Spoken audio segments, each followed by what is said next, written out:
If you can hear the sound, then why didn't the crow invite the sparrow to the party?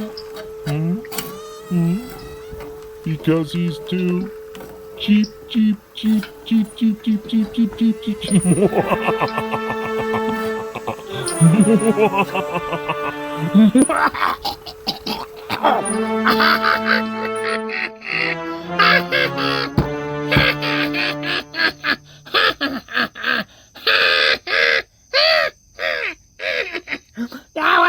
Oh, man, how the hell are you mortals? that was a real humdinger, But but seriously, like, how the hell are you? Are you like living it up on that big rock, floating in space? I suppose that's what you do when you're alive. But I ask you, Gregor asks you now. Why should you live it up when you could dead it up? Right here, right now, with your old buddy, Gregor the Gravedigger. You know, you don't pretend. Gregor, you're thoroughly disgusted. Not like disgust, like disgusting, but let me start over. You're thoroughly disgusted, rarely robust, a little out of touch, and still highly sus. Crusty old cuss of the dismal dusk, woo! Your hair raising, crystal gazing, gopher brazen, lever the glazing, duct tape praising, ticket debating, overstating, stir crazing, master of the confrontation baiting. Yep, that's right. The master of the baiting. Ha-ha. You're ill-advised, unqualified, bleary-eyed, desensitized, disinglorified, putrefied, ammonified, rarefied, having since died, ethnically unspecified, Mr. Hyde, on a mission to horrify. And you know something, folks?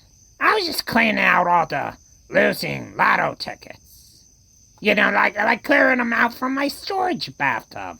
The storage bathtub, because, we all got one of those. But it happened when I hit upon an idea. Now, hear me out. What about, instead of wasting all my money on some highly improbable get-rich-quick schemes, instead I invest it? That's right, Gregor's starting to make sense. That's right, I'm gonna do the that's not the start thing, the smart, the smart thing. Not the fart thing. I'll invest it.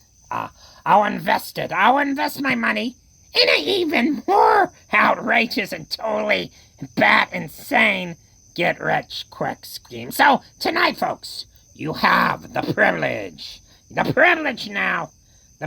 of being the first to be solicited to invest in Gregor the Gravedigger's new miracle element. Excuse me.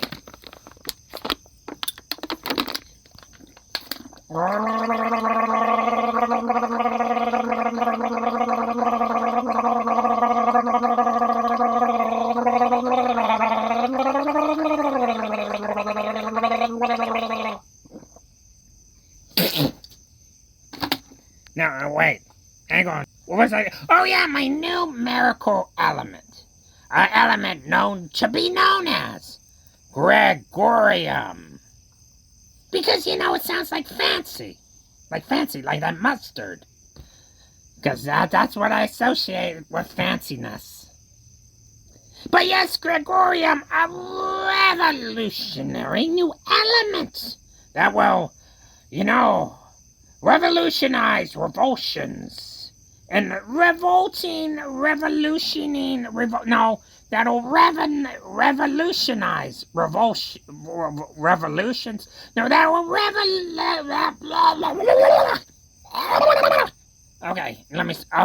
that will revolutionize revolutions and revolutioning revulsions. Yes, verily, indeed. Quite right. Mm-hmm. Now you might ask, Gregor, we know you're awesome, by the way, and thank you. But Gregor, what exactly is Gregorium? Well, on that point, on that matter, the fact of the matter is, I'm not really sure. No, wait, no, no.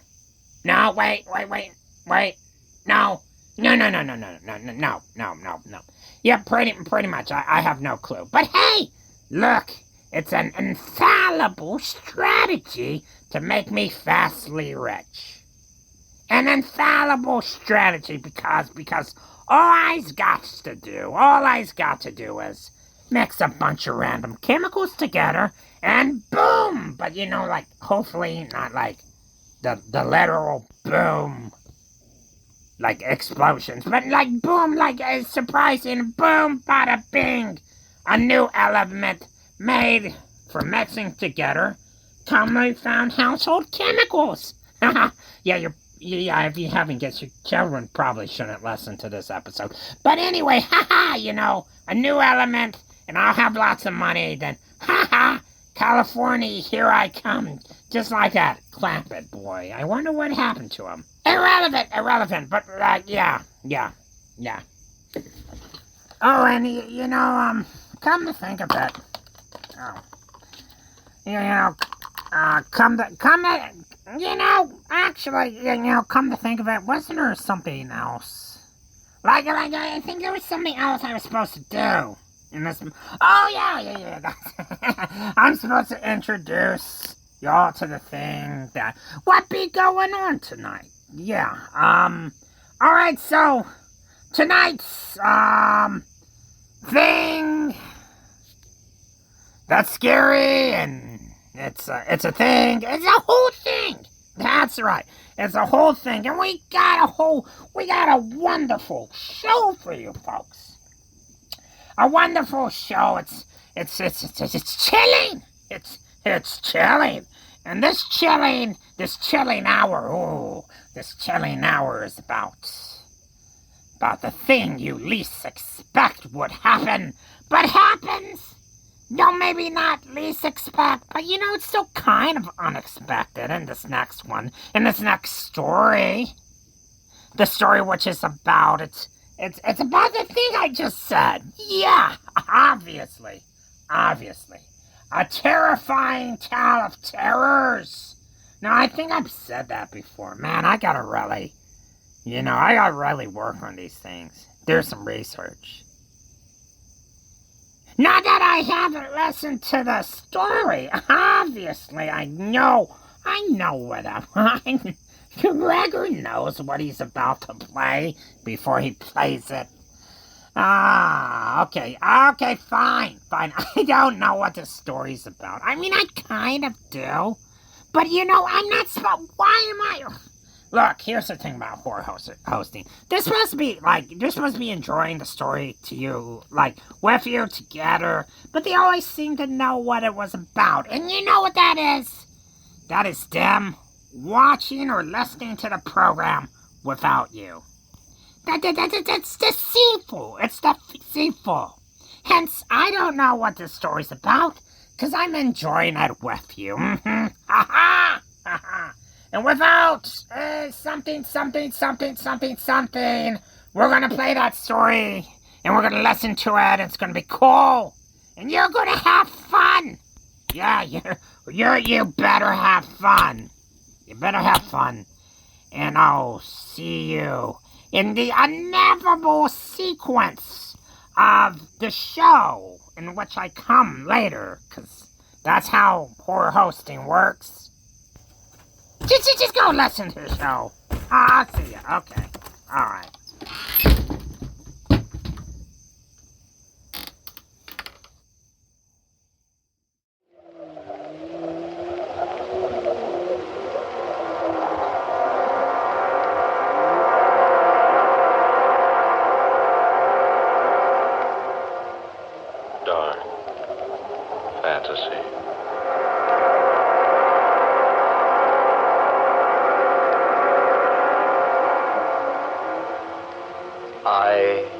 am the spirit of the demon tree.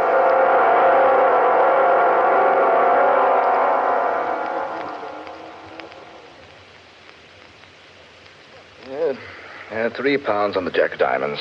You should tear your money up, Humphreys. It would last you longer. Perhaps you're right, Crane. But this way I get a sense of honest toil. I say, isn't anyone else betting? Oh, let's quit. I'm tired of losing. Oh, look here, old girl. Could I loan you a few pounds? No, thank you, Crane. I have enough to get me back to London. If we ever do get back. Now, why do you say that, Clara? It's only a matter of a stage getting through here to the resort and taking us out of this beastly place. Beastly place is right. Why people come here for a rest is more than I can determine. Honestly, I've never spent such an uncomfortable week in all my life. Well, think of me. I've been here 3. So have you, Humphreys. Oh, look here, you two. It's 3 o'clock. Now, they're expecting the stage around 8 tonight. What do you say the 3 of us go for a bit of a walk through the forest? I say, why not? Oh, here comes Danvers. Perhaps he'll join us. Anything to get away from this place. Good afternoon, Danvers. Greetings, good people. I take it you're no happier than when I left you a while ago. Oh, the place is as gloomy as a morgue. We've just agreed to take a walk in the forest back of the inn. You're invited to come along if you like. Sounds like a good enough way to pass the time. Oh, good. And we all go together. Besides, I'm quite interested in that forest out there. You remember, of course, the story the night clerk told us last evening. Yes, I don't like him. He talks through his nose. People should talk through their mouths. No. I mean, what he told us about the forest. What about the forest? I didn't hear it, Humphreys. Well, the clerk said it was a gorgeous place. Lots of beautiful foliage, vivid colors, clear water lakes. But nobody goes there. It's so beautiful. That's just it, Clara. You see, people have gone there and never come back. Rubbish. A lot of nonsense. Why, the clerk is just superstitious, that's all. I am inclined to agree with you, Danvers. Why, he even told us an absurd story about a tree out there in that forest that's supposed to strangle people. Strangle them? How? Oh, I don't know. With its branches, I suppose. Just some absurd legend that people around here like to believe. I believe it's more than just a legend, Crane. Eh? And what makes you say that, old man? Here. I talked to the clerk again later last night. He dug out this old newspaper clipping for me. Read it, Danvers, aloud. Old is right. Almost illegible. Well, read it. It says, London, England, April 21st, 1857. It is reported that Sir Horace Wakefield, Earl of Dorset, was found strangled last night in Barlow Forest. His body was discovered entangled in the branches of a huge oak tree. Go on. Read the rest of it. Earl's death recalls to mind the weird tale of the witch of Barlow Forest, who is said to have lived in the 16th century. An evil old hag who, upon having a falling out with Sir Thomas Holly Wakefield, cursed him and warned him that any of his descendants who entered Barlow Forest would surely perish. Charming old girl, wasn't she? No. Don't scoff until you've heard the rest of it. Go on, Danvers. She also added that any person or persons with the Wakefield descendant would also die. She is said to have planted an acorn smeared with her own blood. The acorn is supposed to have grown into a towering oak capable of moving about from place to place in Barlow Forest. Sir Horace is the 6th of the Wakefield line to have perished by strangulation in the forest. Thomas Hurley Wakefield. I wonder. You wonder what, Crane? My mother's name was Wakefield.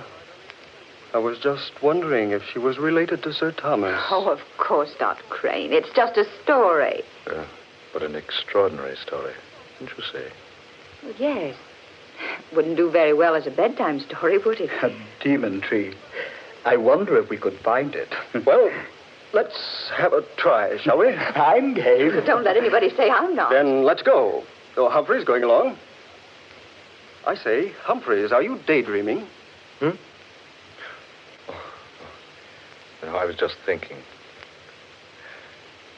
Wouldn't it be odd if the whole thing were true? If we all went in there and didn't come back.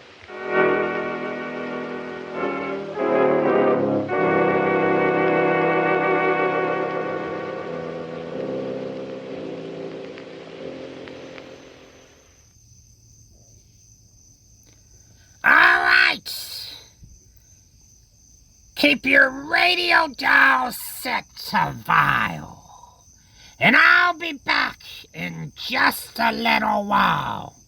You're listening to Fear After Fright, a horror rite. Ha-ha! And in this little interlude, which what be happening right now, this is an interlude. Is there an airplane? Oh, come on! Seriously! Seriously! Hang on. Da-da-da-da-da. Da-da-da-da-da.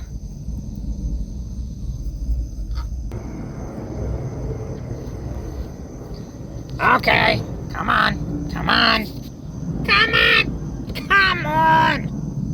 Stupid airplanes act like I got all the time on the world. Okay, during this interlude or intermission or inter-thingy, whatever you want to call it, we got a special treat for the tricks of the trade.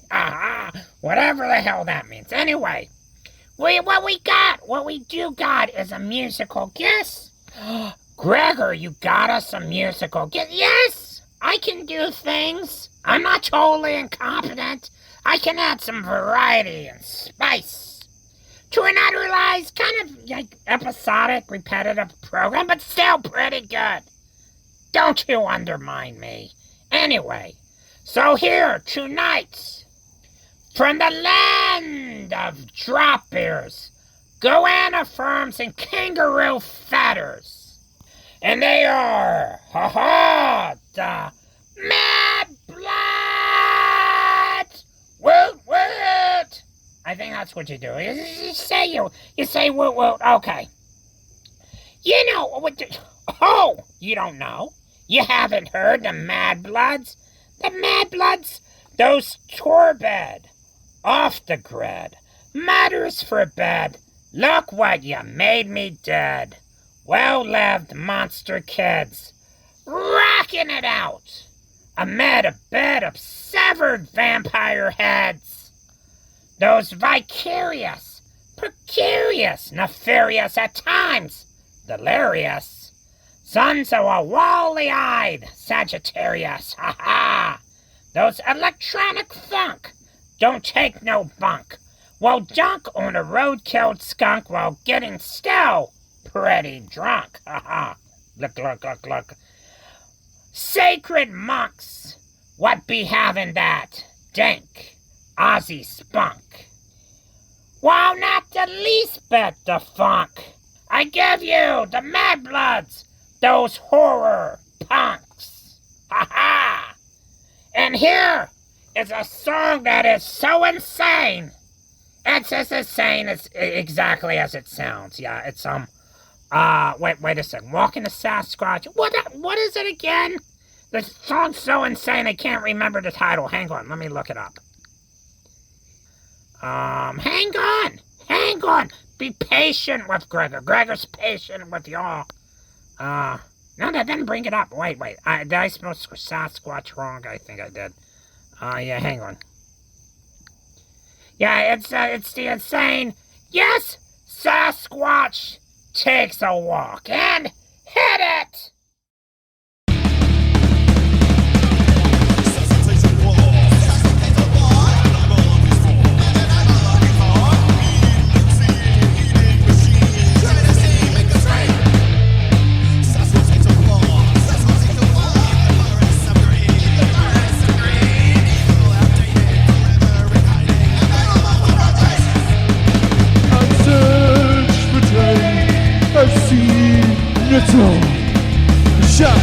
to buckles. So I say, fuck it. He will find me soon. May be my doom. Diamond, capture him, take him. For the Ultraman, get him! Capture him, entertainment! Train him up and exploit him! Satchel takes a walk! Indians agree! Evil updated forever, hiding available for birthday! That's what takes a walk! That's what takes a walk! When did I know what it's for? Yeah, that's him! That big hairy monkey! That face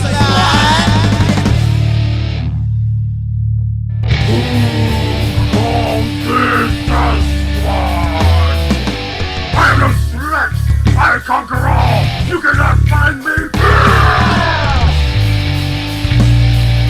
As life moves on, I am a threat!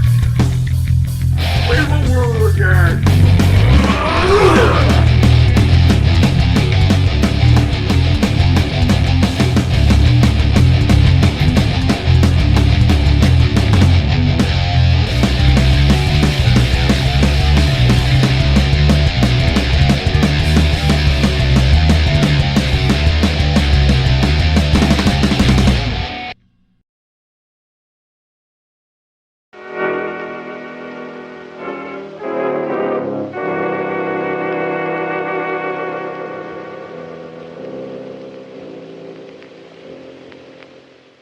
Well, do you gentlemen see any way we can get into that forest? It's as dense as Father Time's beard. Doesn't seem to be an opening anywhere. I think we can get in over here. Oh, all right. Coming, Danvers. There seems to be a footpath over here. Only one along this line of the forest. There, see? Oh, yes, you're right. Come on, I'll lead. We'd better remember the way back. It'd be hard to get out of here if we didn't know where this opening is. Don't worry, I'll remember it. I'm good at landmarks. Go ahead, Clara. I'm right behind you. I say, do any of you feel that? Feel what, Danvers? The chill. I feel like it's 20 degrees colder in this place. I feel that way, too. So do I. Well, it's naturally cooler in the woods where the sun doesn't shine. But not this much cooler. I don't like this place. I'm for going back to the inn. Oh, let's get on ahead a little ways. I say, it is pretty in here. Pretty or not, it gives me the creeps. It isn't the kind of cold caused by climatic changes. What was that, Denver? I said it's a different kind of cold. It's the kind that creeps up your spine when some evil comes over you. Oh, now, Danvers. You're just letting that newspaper story play on your mind. Wait a minute, eh? Look! That tree there in front of us. It looks like a human giant. Jove! You're right, Danvers. I could swear it moved just a moment ago. It did move. I saw it, too. That's the strangest looking tree I ever saw. Look at that bark. I wonder if... Crane! What's wrong, man? I just touched the bark of that tree and it didn't feel like bark at all. What? No, it felt like human skin. Here, let me feel it. By heaven, it's true. It does feel like skin. Warm and smooth and soft. Yes. It feels that way to me, too. Here, Humphreys, you touch it. No, thanks. Go ahead, Humphreys. Feel it. I have no desire to. You see, I'm sure you're right. What's that? I feel that this is the demon tree of Barlow Forest. Humphreys. I think we've seen enough of this place, haven't we? Let's get back to the inn. Yes, let's. All right, come on. I say, wait a minute. Have you noticed how dark it is? All of a sudden. The sun's behind a cloud, probably. It's impossible to see the sky through this foliage. It is darker. I can hardly see where I'm walking. Are you quite sure this is the right way? I don't remember this clearing. I don't either. Wait a minute. By heaven, this isn't the way. It must be. We're on the path, aren't we? No. No, I don't think we are. It's so dark. Do any of you have a flash? I certainly don't remember this clearing. I think... What was that? What was what, Crane? You'll think this is foolish, but I swear I felt the branch of a tree brush across my face and shoulder. That's impossible. There's not a tree within 50 feet of us. But I felt it, I tell you. It rustled like a branch covered with leaves, and yet it felt warm and soft, like human flesh. Crane, are you sure? Yes, look, we're lost here. It's dark as night, right in the middle of the afternoon. And we've lost the path in that tree. Easy, Crane. Keep your head, man. I'm getting out of here. I'm not going to stay here and be murdered. Crane! Stay with us. No. I'm going to find the path and get out of here. Crane, stay here. We'll find a way back. I don't want to stay here and die. I want to get away from this place. Crane! Don't be a fool! Crane!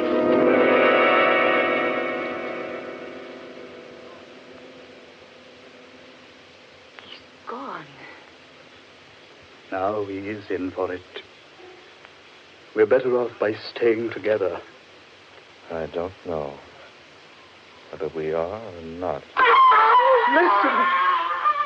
It's Crane. Sounds like he's strangling. Come on! Oh, he couldn't have gotten far. Right over here, I think. Now, take it easy now. Be careful. Oh, there he is. Yes. Stretched out on the ground. Like he was dead.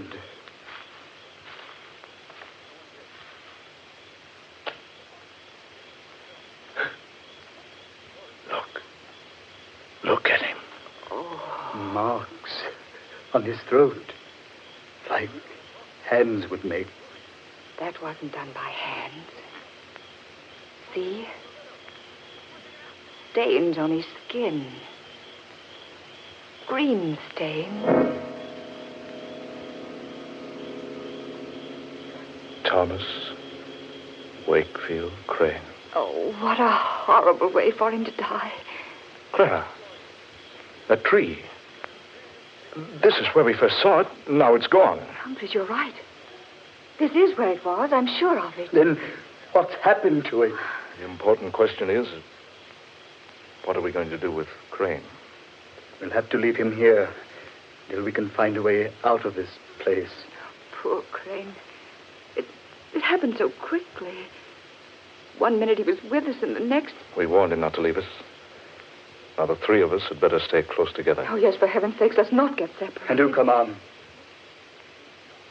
There's nothing we can do for Crane now. We've got to find our way out of here. It just doesn't seem right, leaving him there. It's all we can do. Come on. How do we know which way to go? We don't. All we can do is keep moving and hope to find the path again. Oh, it's horrible. Wandering about like this, like nothing but a group of marionettes. Controlled by what strange puppeteer? What's that, Humphreys?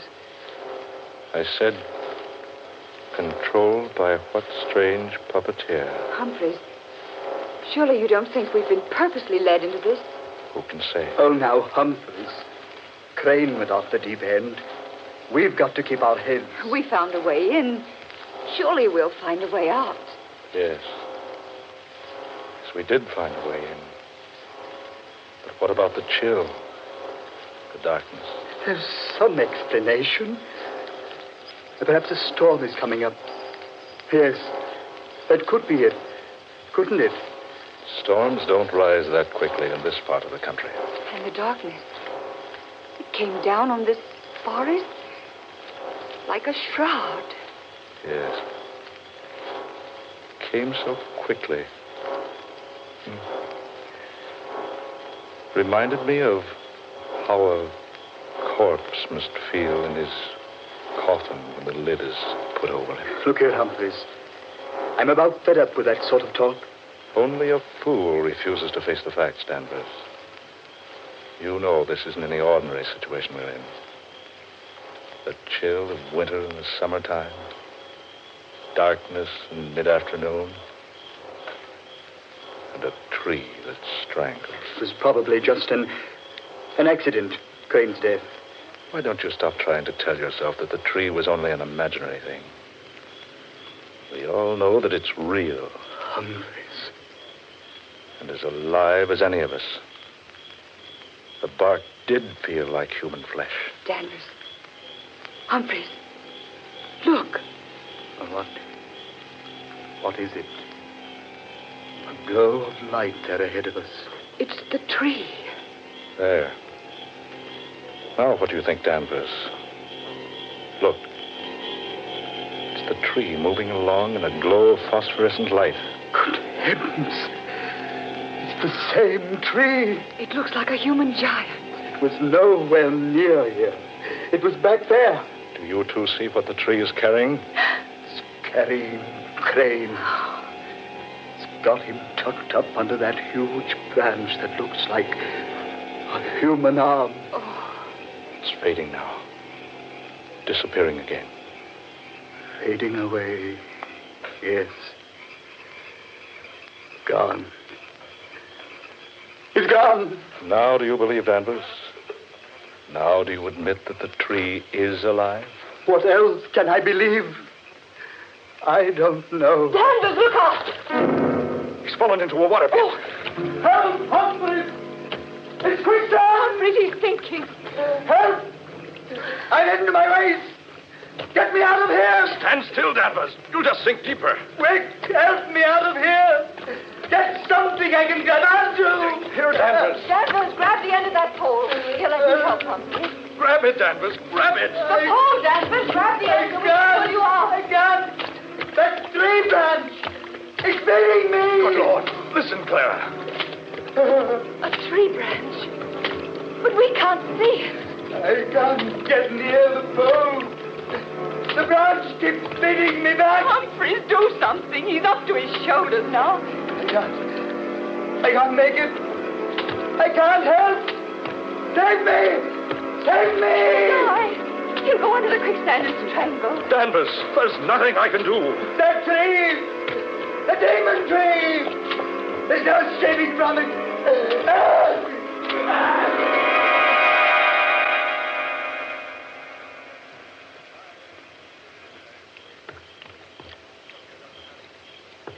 He's gone.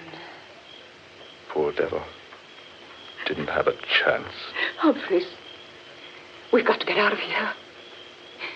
We're all doomed. It's the Wakefield curse. Clara, stop it. It is the curse.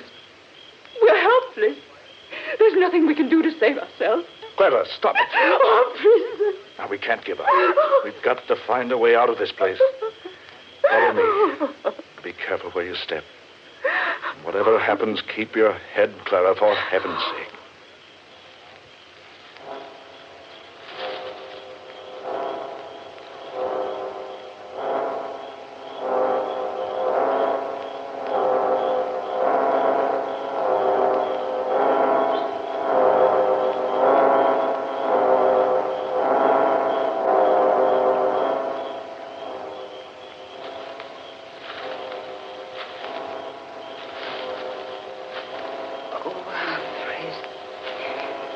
I'm so tired. We've walked for hours. I say, it's getting a little lighter. Clara, up ahead there. Isn't that a path? What? Oh, you're right, Humphreys. It's the path we came in on. And look, there's an opening through the trees. Yes, I remember the landmarks. thank God for the light. Come on, Clara. Out of this place. There's nothing we can do for Danvers or Crane now.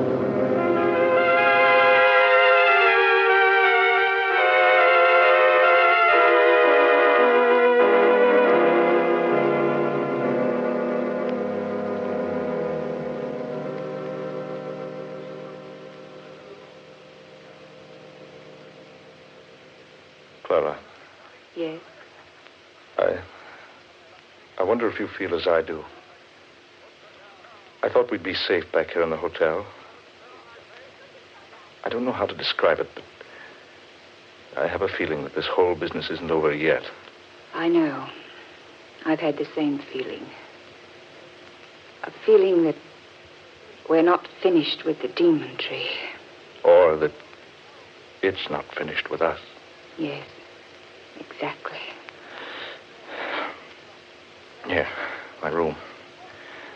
Better go in and have a drink, Clara. Heaven knows we need one. Yes, I certainly do. What's worrying me is how we're going to explain what happened to Craig and Danvers.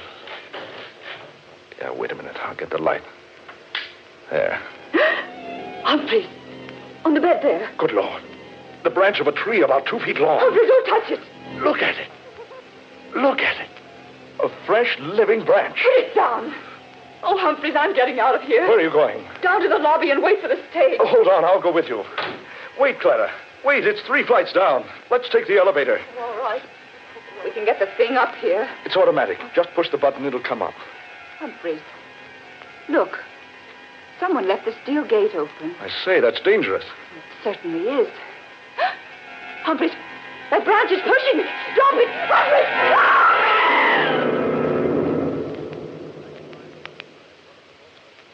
Good Lord. Clara! Clara! That branch! It pushed her down the shaft. It's after me. Get away! Get away! Help me! Help me, somebody! The tree! The demon tree! It's choking me!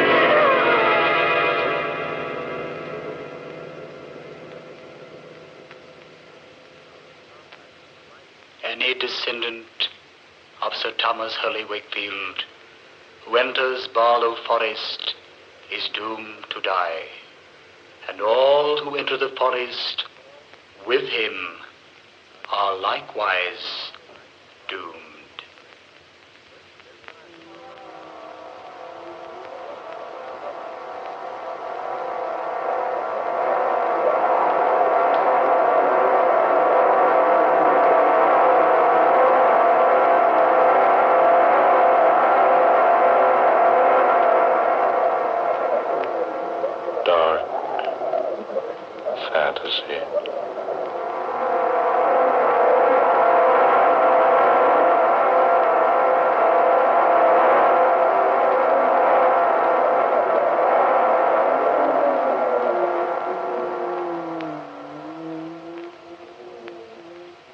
You have just heard The Demon Tree, an original tale of dark fantasy by Scott Bishop.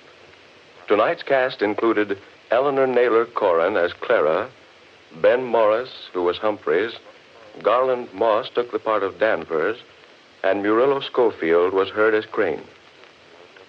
Next Friday night at this time, the National Broadcasting Company will bring you another unusual and fantastic adventure thriller, Men Call Me Mad, the story of another world and the people who inhabit it. An exciting and weird tale of dark fantasy created by Scott Bishop. Dark fantasy originates in the studios of station WKY, Oklahoma City.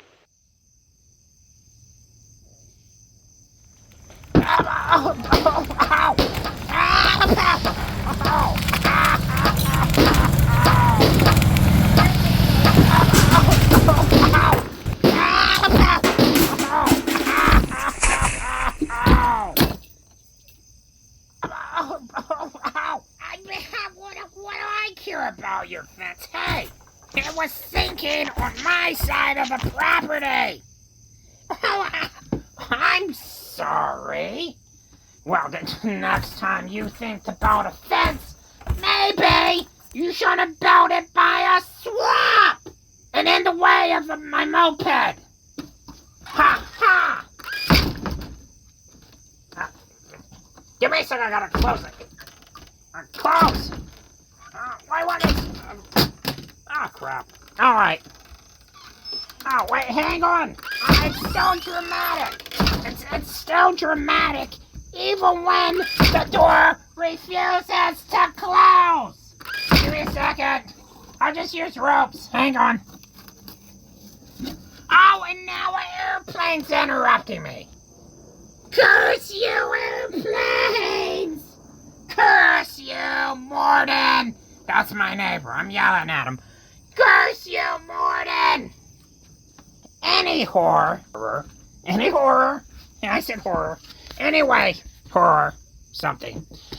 That was my neighbor, Morden. See, I was working hard. Come on. Because, Gregor's a very astute worker. Which I think is like what you say when somebody physically labors hard, astute. It sounds like the correct word, so, it must be. Obviously. Anyway, I was laboring hard on my Gregorian when I came up with a concoction.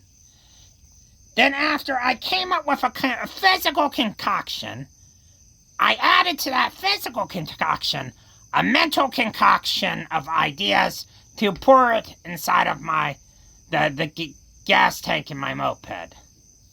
Which I have, of course, jerry-rigged to go well beyond the legal speed limit for a vehicle of that type, I tell you. Unless you're a cop. I ain't telling you nothing. Anyway, so I was just there. There I was. Me in the open road. Or like the open air. Like the open air. Then I crashed through not really crashed. I took down my neighbor's fence. It was pretty impressive. I still got pieces of it. Ow! It's lodged into my face. Yeah. I'll be pulling those out. But hey! Enough about me. Because, I'm not the person who likes to... Gregor is not the person who likes to talk about Gregor. Let's talk about you, the audience. Folks, what did you think of that first part of our spine-tingling tale? Spine-tingling. Because it tingles your spine. Like, give me a second. I believe my spine's got a few tingles in it. Ow!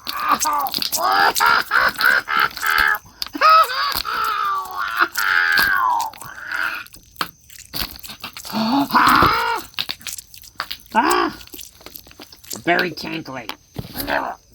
Anyway. Ouch. Anyway. So this program. And of course I know everything about the program, but not because I listen to it. Like, some people do. They listen to it without the audience, but that's not Gregor. Gregor is a people's person. A real party pleaser, if I say. And I do say. Stupid fly! Missed it again. Anyway, a real party pleaser, that is Gregor. So this show, the story that you're listening to, it's from a horror anthology series called the Horrifying Hat. Yes, the Horrifying Hat of Terrors. It was made in like the 30s or 40s, about like 1934 or 43. Roundabouts then. That's when the show. It's called the Horrifying Hat of Hairy Horrors. And like this program, the story tonight is about a mad scientist, probably trying to create something that's horrible and hairy and wears a hat. Hence the title of our program today, The Horrifying Hats of Hairy Horrors. Horrors? I think that's a word too. I'm gonna have to look it up. Anyway, something like that. Excuse me. I had to throw that. Okay. Now, this program, obviously, you've met our protagonist, Baron von... give me a second to think. No, that I don't know. I just gotta remember. Frosted Donut Cotton Candy. Baron von Frosty Donut von Cotton Candy! Which is obviously an actual name. And I'm not just reading the rappers, that are just everywhere around my shed. I should tidy a bit. Anyway, so Baron Frosty Donut von Cotton Candy Liechtenstein. He was a very disturbed individual, mentally disturbed individual, who longed to create new life from the remains of donuts, like the donut holes. He tried to create life through the remains of the donut holes. And, and then it came to life and it started terrorizing. This terrible thing, it terrorizes. Yes, it does. And that's what terrible things do. They terrorize. Obviously, look, see, some people think I don't know what's going on. Give me a sec, I gotta throw this. But Gregor has got this in the bag, Oh, crap, now I gotta pick all those up. I guess I'll pick them up now. Ow! Dang, had my foot again. Sorry, my foot got caught in a cord. You can imagine it's pretty cluttered here. Sorry, I gotta pick these up now. And yes, I know I'm recording. Don't act like I don't, but if I don't pick them up now, they're just gonna be here. And I already got too many Frosted Donut Cotton Candy wrappers on the floor, so, we don't need more clutter. Because, Gregor, contrary to popular belief, isn't a hoarder. Morton, you hear that? I'm not a hoarder. That's not what Gregor's about. Gregor's not a hoarder. Everything I have is quite valuable, I should say. And, I'm just waiting for it to reappreciate in values. Yeah, to reappreciate in the values. And when it does, I'll be rich. And that's not just another rich quick scheme. Gregor's not about that. Gregor's a very learned individual who never talks about himself, as I have mentioned before. What's this thing? Don't even know. Oh, crap. Probably shouldn't have thrown that. Anyway, so that's like a thing, and that's the stuff. And that was a fun little interlude between our program. A fun little interlude between our program's pieces of the Hairy Horrifying Hat Show, which we will return you to. We shall return you to post-haste, post-mortem. Don't be a menace, and back to the show. Ha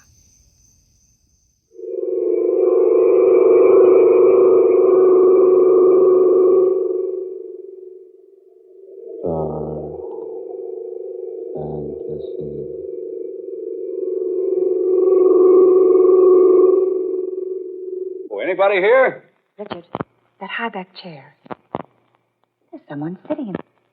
All you can see is his hand and wrist resting on the arm of the chair, with a burning cigarette between the fingers. He must be asleep. Why don't you wake Wait him a up? minute. Richard. The cigarette. It's burned down to the man's fingers. Oh. Whoever that is over there, he's dead. Did you ring, sir? Oh, I say. Oh. Are you the innkeeper? I'm sorry I was so long, sir. We're short-handed these days. I was outside. Couldn't come any sooner. There's a dead man over there. What was that? A dead man, sitting right over there in that chair. What? Well, he's gone. But Richard... Did you say a dead man, sir? Yes. He was sitting there in that He chair. was there. My wife and I both saw him. Must have been the shadows from the fire, sir. I say, come here, will you? Are you looking for lodging? What is it, dear? Come over here. All right. There was someone here. Certainly there was. We both saw him. Look, there on the floor by the arm of that chair. A burning cigarette. Yes, the one we saw burning in the dead man's hand. Yes. I say, innkeeper, come over here. Oh, I didn't see you follow us. Look, we saw the man from over at the desk. All we could see was his arm and hand, with a cigarette between his fingers. That's the cigarette down there, still burning. And it was burning the man's fingers. I'm sure you're both mistaken, sir. There's been no one here in the lobby. It was merely the shadows from the fireplace. Then how do you account for that burning cigarette there on the floor? One of the guests probably dropped it, sir, by accident before retiring. But I tell you, there was someone sitting in this chair. Then, since he's not here now, it may have been the aunt. The haunt? Yes, miss. Folks call him the ghost of the Pig and Hammer. No, come now. Don't start any nonsense about ghosts. His name was Trafalgar. First or last, I don't know which. No one remembers. He built this old wayside inn more than 200 years ago. Married his girl, he did, just after it was finished. The night he moved in, he was murdered in cold blood by one of the girl's rejected swines. Killed Trafalgar for revenge, he did. Right here in this room. While His Honor was smoking his last smoke before retiring. Oh, then it was the ghost. Could have been, miss. Could have been. Folks claim they see him every now and then, though I can't say I has. I say, look. Yes, Governor? There, on the back of that chair. Isn't that a spot of blood? Well, no, I don't rightly know, sir, but... Well, yes. I believe you're right, Governor. Oh. The man was stabbed in the back. He was. Through the heart. Seems that spot there would be just about where he would leave blood behind, was he to sit in this chair here. Oh, Richard, let's go. Oh, so you've seen him, too. Well, that makes 3 times this month. Seems like he's making quite a habit of visiting us lately. Oh, shall we go, dear? Yes, Emily. Right away. Will you two be wanting a room for the night? Oh, sir? no. No, we're looking for a place called Maryvale. Maryvale, yes, I... Yes, we thought we had the right directions from Effinshire, but we ended up here. We seem to have lost the way. Oh, no, Governor. You just haven't gone far enough. Maryvale lies about 20 kilometers to the west. How far is that in miles? About 12, 13. Then let's go on, Richard. We can make it in 20 minutes. The road is not so good, miss. Take probably 45 instead of 20. Besides, Maryvale hasn't been occupied for nigh on to 6 years. You say it hasn't? Oh, no, sir. But we understood it had been occupied by a Miss Priscilla Longacre. Yes. Miss Longacre died about 4 months ago and left Maryvale estate to me. When I managed to clean up my affairs in Madrid, we came up to retire and live on the estate. I was with a British concern in Spain. But now I've resigned and come up here. Till I got that message, I didn't even know I had an aunt living in England. You say her name was Priscilla Longacre?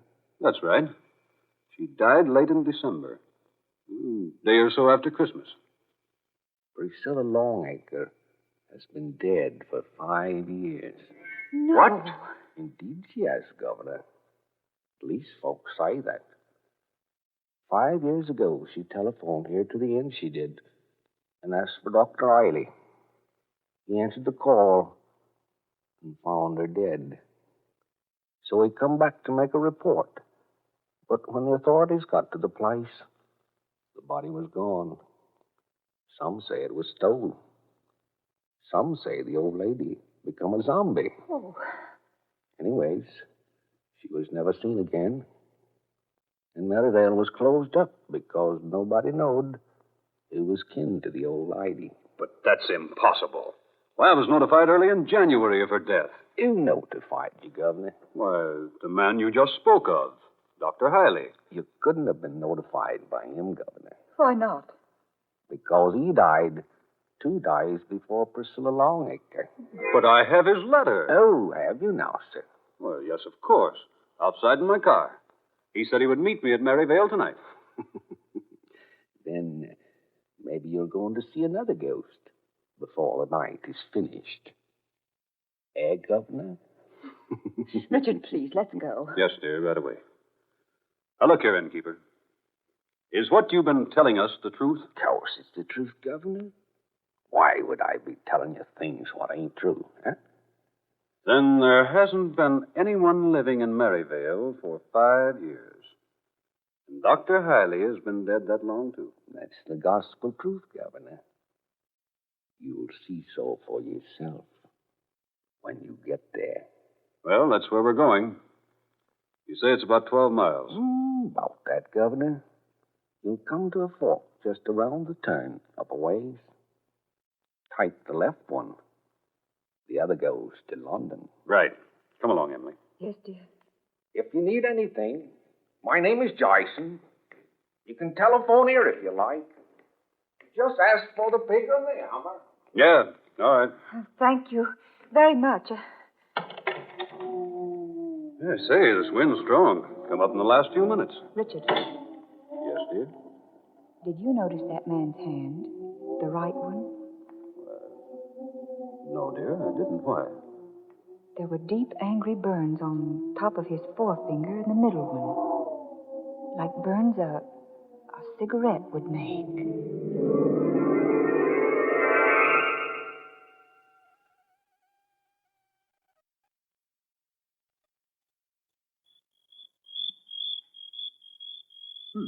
Place seems deserted. Thank heaven that wind stopped. Oh, Maryvale is in a small valley. Doesn't blow much here. Look at the windows on the house. All boarded up. And so is the door. Looks weird in the moonlight, doesn't it? Richard, is there a hammer in the car? No, I don't think so. Why? Well, you'll need one if we're going to get inside the place. That's right. Those boards seem tightly nailed. There might be something in that shed Where? behind us. Oh, yeah, sure. Come on. Let's have a look. Look. It's not nailed up. What? The door's hanging open. Mm-hmm. Richard, Yes, dear? we're not alone out here. What? I feel it. Someone's watching us. Maybe it's the cigarette-smoking ghost of the inn. Darling, I'm serious. I feel someone watching us. You know, if I were the uneasy type, you'd scare me half to death. I mean it. I'm frightened. Oh, come now, darling. I think we'd better go back to that town where we stopped for dinner. Nothing doing. I wouldn't brave that road again for anything. Come on, here's the shed. Still got the matches I gave you? Yes, but let's don't go inside, please. Why not? I just don't want to. But we've got to find something to break away those boards from the door up at the house. Well, come on. I've got the candle. I wish I had a flashlight. Richard, don't. It's all right, dear. How about a match? Oh, Richard. Come on. Give me a match. Oh, all right. Here. Good. There should be an old length of pipe or something in here we can use.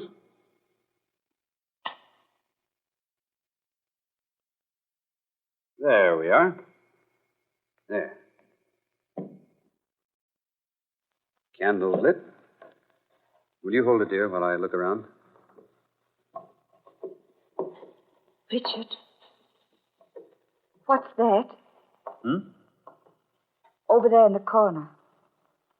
Those black boxes. Boxes? Oh, Richard. They're coffins. coffins? Oh, nonsense. They are. They're painted solid black. Look. 3 little silver handles. You may be right. 3 handles on this side, too. They are coffins, Richard. Yes. Yes, they are. And new ones. What in the world are they doing out here? Let me have the candle. Look. Aren't those silver inscription plates on the lids? That's what I want to look at. Here now. There. Oh, Richard, I'm frightened. Good Lord. Why, this plate says Richard Longacre. And the other one, Emily Longacre. Died May 15th, 1942. Well, that's today. Richard! The light. Emily, what happened? Oh, the wind blew out the candle. Richard? Richard, is that you? What? Is that you moving about in here? No, I'm not moving. I thought it was you. Here, where are you? Richard! Oh, let go! Let go! Get your hands off me right now! Emily, where are you?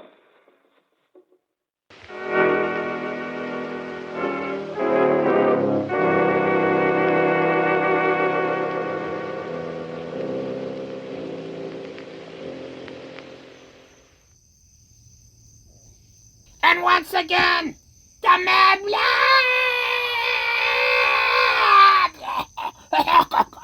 Oh, God!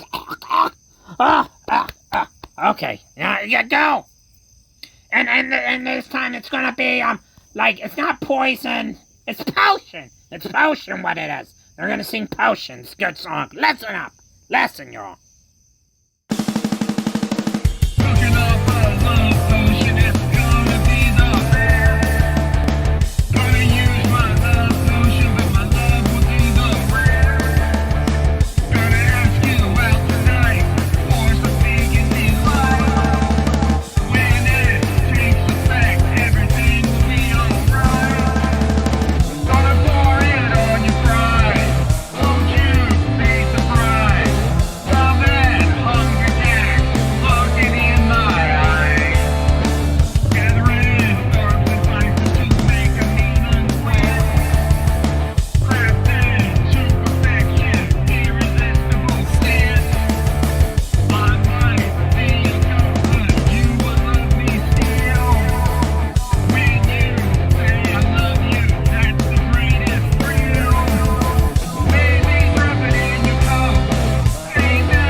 She's not here. She's gone. Candle. Must be on the floor here someplace. Has to be here someplace. Must have light. I say, Longacre. Who's that? Is that Richard Longacre? Yes. Thank heaven. Who are you? Quiet. Don't let him hear you talking. Who are you? Can you get a light going? Yes. I found the candle. See if I get a match. Yes, here. What? No one here. No one in the shed but myself. The door's closed now. Good Lord. The lid. The lid on that coffin. Moving. Something inside pushing it up. Slowly pushing the lid up. Pushing it up.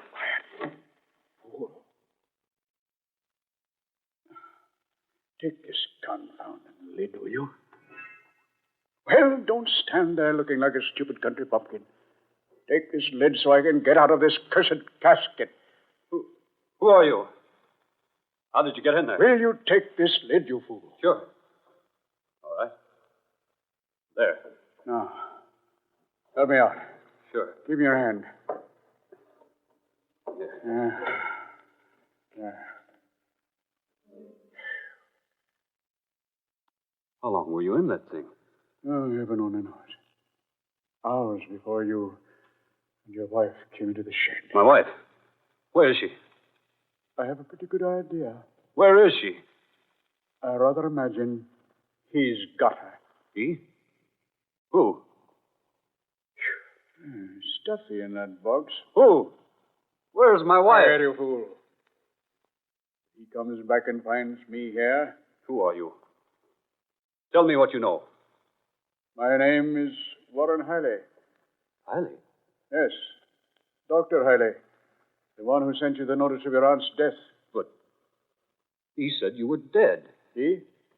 The innkeeper. Oh. Jason. Yeah. That was his name. Jason. I rather imagine he would tell you I'm dead. You see, he thinks he killed me. What? Yes. 5 years ago. He lured me out here to attend to the occupant of Merivale, Priscilla Longacre. My aunt. Yes. I found the woman dying. Someone had attempted to murder her. Someone did. I couldn't save her life. The innkeeper? Exactly. He attacked me. Left me for dead. But I recovered. And I hid the body of the dead woman. Found a place to hide myself. But why? Why what? Why did you hide out? Why didn't you return and accuse the innkeeper of murder? I had no proof. Besides, I was always devoted to Miss Longacre. I wanted to find that motive behind the crime. I did not know it would take 5 years to do so. What was the motive? It's not a novel one. Jason wants to buy Merivale because somewhere on this property are buried more than 3 tons of silver. Silver? Yes. It's brought to England from France during the Revolution. Its owners were captured and executed. And the silver finally became a legend. But now I have discovered it. Here? On this property? Indeed, yes. Would you like to see it? Now, look here. I'm not interested in silver until I find my wife. Where is she? I think I can take you to her. Well, then suppose you get about doing it. We must be most careful. Here, hold the light over here. Oh, sure. Here, help move this straw aside. Hey, careful of the flame. There. The trap door. Yes. Quiet now. Very quiet. I'm going to open it. All right.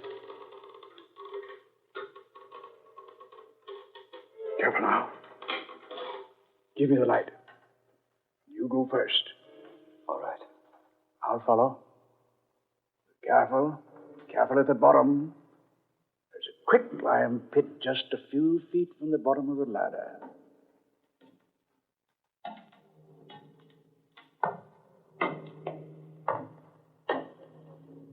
There. Here. This way. Lime pit's over there. What's that? Emily. It's my wife. Emily. Emily! Oh, Richard. Oh, darling. Are you all right? Yes, I guess so. What happened? I don't know. The light went out and you disappeared. Who's that?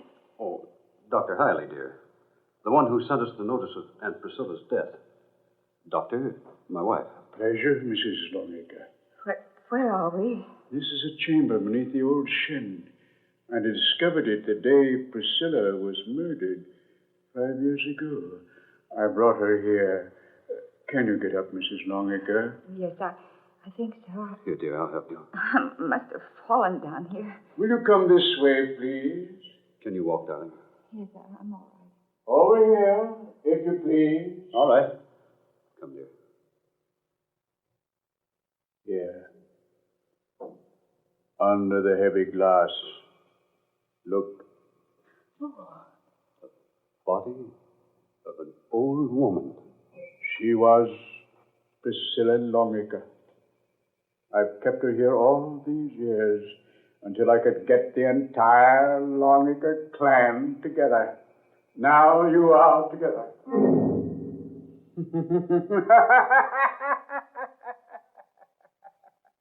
I waited for this day. 5 years I waited. Richard. Look here, Dr. Hiley. Jason! Yes, Doctor.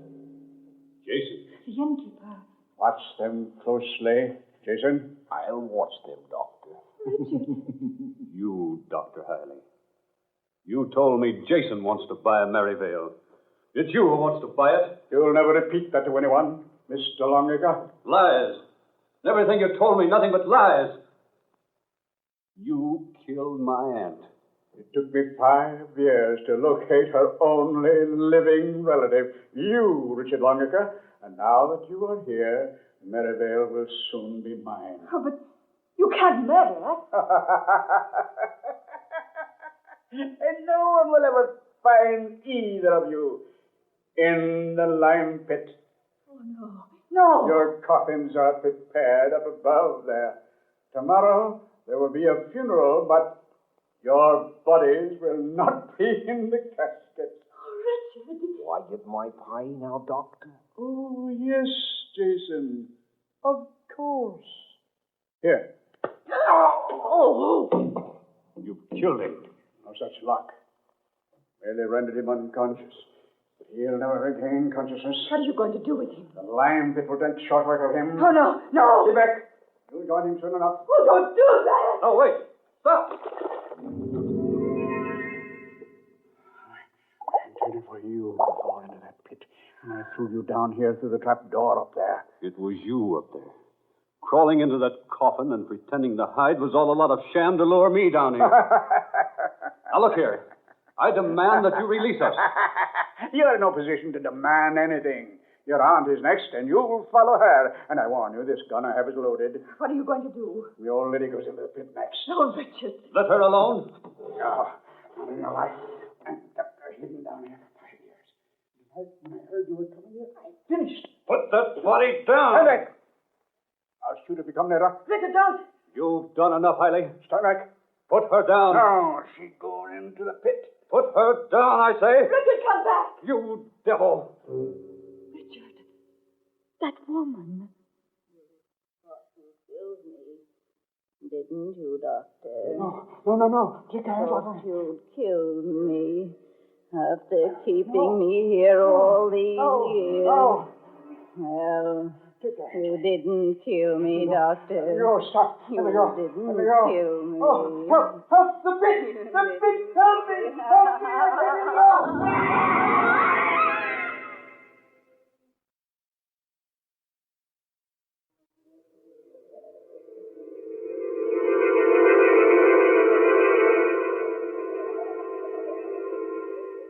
Dark fantasy.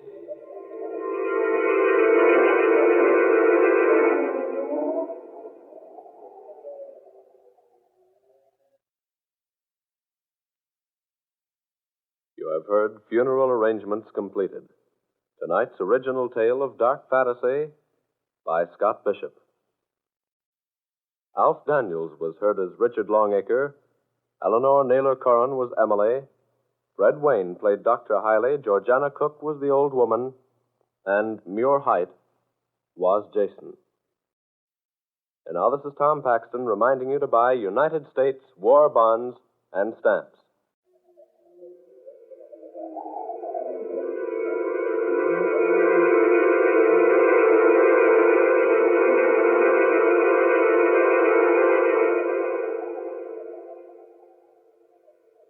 Dark Fantasy comes to you each Friday night from Oklahoma City. This is the National Broadcasting Company. Welcome back! It doesn't have quite that good ring to it. Nope. Hang on. Wait. Oh, no. And it doesn't have that good, that's gotta get that bounce. Welcome back, mortals. Whatever. We'll fix it in the editing. Welcome back, mortals. Oh, so how you liking our program so far? You know, our program. The one what did I call it again? Oh yeah. The horrifying hats of hairy horrors. Ha ha. Oh boy. Okay, fine. Maybe, maybe my previous intuition about, like, positively everything about this show was a tad bit off. Just a tad bit, Just a tad. Yep. Just a tad bit. Right smack off the proverbial cleft, if I say, and I do say. Yeah, pretty much. Oh, boy. So this program, the one, its actual name, as some people will put it, it's called Dark Fantasy. Woo! Produced in Oklahoma City.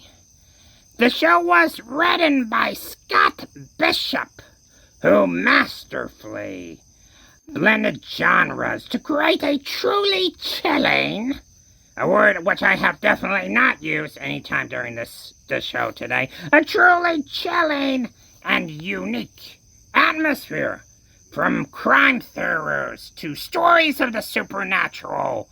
Dark fantasy literally featured everything in between. Yeah, pretty much all you can imagine. It had mermen in it. We'll get to that. Bishop was quoted by the Movie Radio Guide, in fact, May 16th, 1942 issue, as saying, "Give the listener enough material to let his imagination go to work, and he'll supply his own goose pimples." Woohoo, yes sir! Now we're talking now. Airing on Friday nights, 5 minutes after midnight, Dark Fantasy was a welcome entry to die-hard fans of horror radio, who had felt a significant void left by the departure of Lights Out. Everybody lights out, an acclaimed radio horror anthology, which we have featured previously. Dark Fantasy was produced by John L. Proser and features the voice talents of Ben Morris, Eleanor Caltron, and Gregor.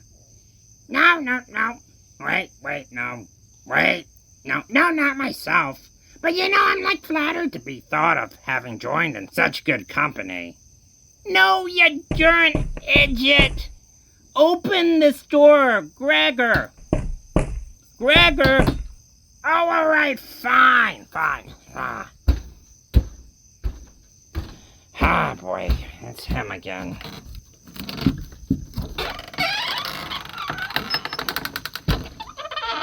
Deputy Boy! How pleasant of you to drop by.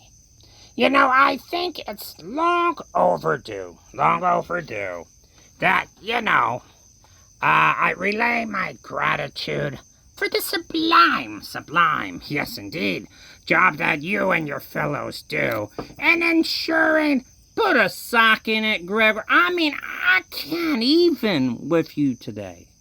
But come on, seriously, what the hell is wrong with you?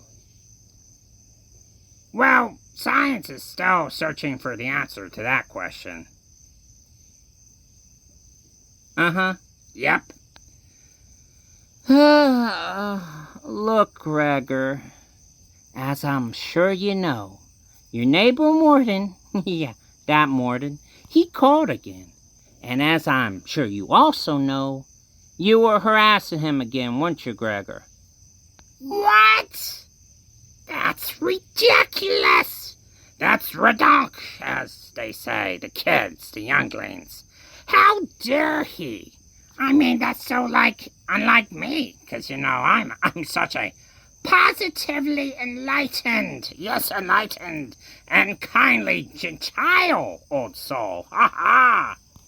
Uh-huh. Hey, honestly, deputy, I mean, like, I wouldn't even hurt a fly. Oh, Gregor, that's because they're too fast for you. Hey, come back here. Come. Oh, I missed him again. Yeah, I think you're right. Listen, Gregor, Morden said, you said his face looked like, and I'm quoting this now, an old piece of broccoli.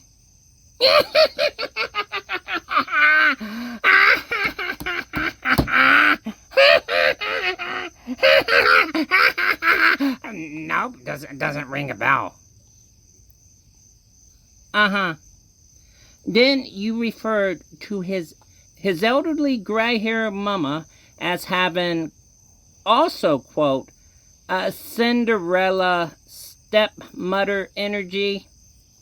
Hey now, I would never refer to his elderly mother that way. Oh, okay, then what you say? Yeah, my neighbor Morden is elderly.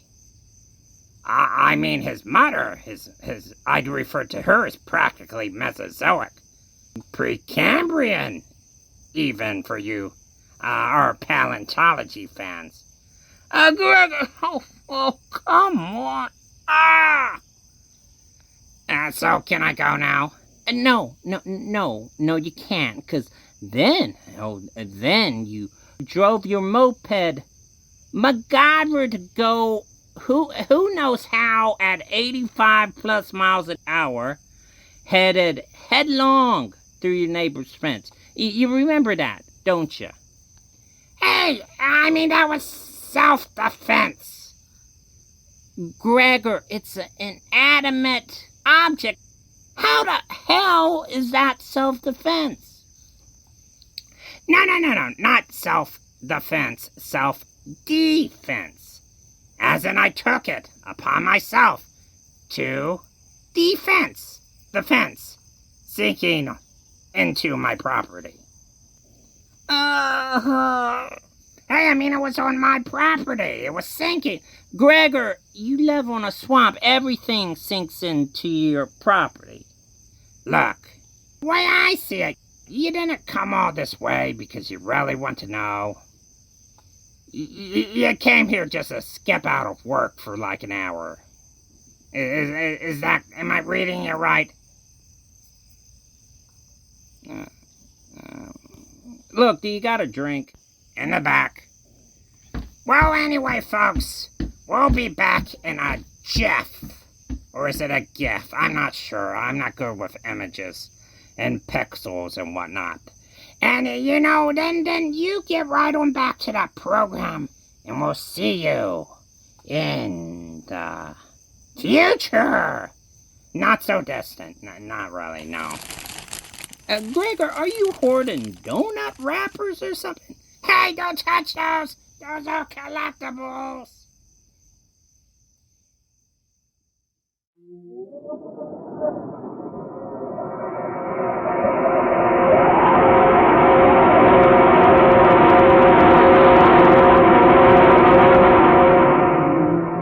Dark fantasy.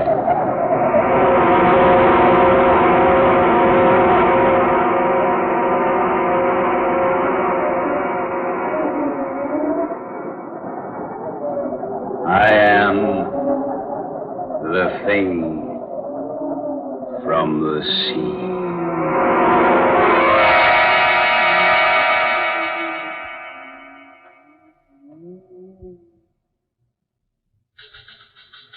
Sorry, Mr. Hedges. This is all we can dig up on that story about the missing Hollywood people. Well, we can't wait any longer. We got to go to press. Let's see what you got. Story from the film Capital. More than a week ago, November 20th to be exact, Philip Hayward, young cinema star of Yesterday's Bread, and the popular actress Judith Johnson set sail for New Zealand aboard Hayward's private yacht. As chaperone, Miss Johnson's movie director father accompanied the pair, and it's reported that Johnson Sr. is taking advantage of the sea voyage to complete his original cinema yarn, a story of the strange creatures who live beneath the surface of the sea. That was more than a week ago. Word's been received from New Zealand that the Hayward yacht's more than 2 days overdue. A careful check gives evidence that there have been no disturbances on the Pacific throughout the time the party's been aboard. Special searching parties failed to discover the whereabouts of the boat. The question in Hollywood tonight, the question everywhere is, what's happened to the trio aboard the Dolphin? Where are they? Have they become victims of the fantastic creatures created in the imagination of the author-director aboard the yacht? That is this week's Unsolved Mystery. Will it ever be? Oh, that's all right. Boy. Right. Get this down to makeup. Let's get rolling. Right away.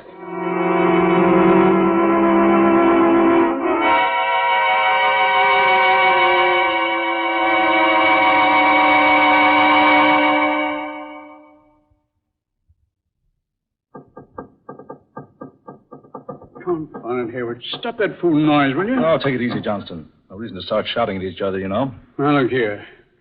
We've been becalmed for 2 days and a night now. We haven't moved a knot one way or the other. I assure you there's nothing wrong with the motors. I've been over them myself.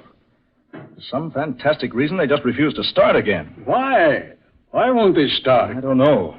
Why did they stop in the first place? Oh, it's weird. It's like some strange spirit has descended upon the boat. Oh, nonsense. Is it nonsense? There are many terrifying legends about sea spirits, fantastic adventures that have happened to sailors at sea. Oh, just a lot of myths. Who knows what strange creatures lurk beneath the sea's surface? Who can tell what might come up out of the depths at any moment? Oh, stop it. You're talking like a superstitious old fool. You made too many goofy movies. Just because you won an Academy Award is no sign I'm going to swallow the tripe you dish out in those 8 real clam bakes of yours. No. Judy. You can't. Hey, what's the matter with you? You can't. No. I won't let you. Daughter, hey, wake up. No, you can't do it. No. No, I say. No. Judy. Judy, darling. What in the name of heaven? Judy. Are you all right? Oh. I was asleep, dreaming. Oh, it was horrible. I'd say it was a nightmare. I dreamed I was talking to a young girl. Yet, she didn't seem like a girl at all. She looked more like a mermaid. A what? She was like a nymph from the sea. I thought she stood looking at me. She told me she'd been dead for centuries, and yet not really dead. I couldn't understand what she meant. She said something about her body being dead, but her mind being free to wander about the world. Fantastic. Oh, Dad, it was ghastly. She kept trying to convince me that I should let her mind enter my body. Well, what did she say she wanted to do? She said the entire civilization of the earth depended upon the task she had to perform. Oh, Phil, she seemed to be actually trying to force me out of my body so she could enter it. Judy, what did this creature look like? Oh, she was awful looking, Dad.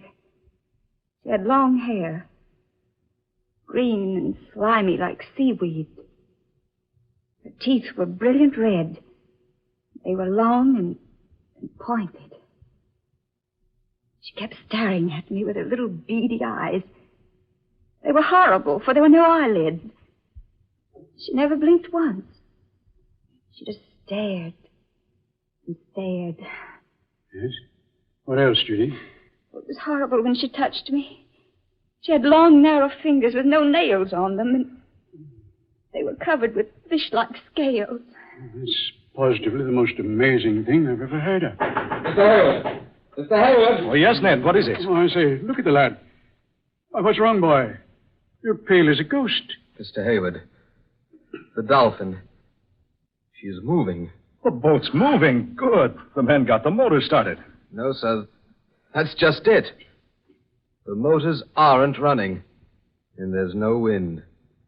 But the boat's making about 20 knots an hour. Why, this boat couldn't possibly move without motors. That's not all. There's a man at the helm steering the boat.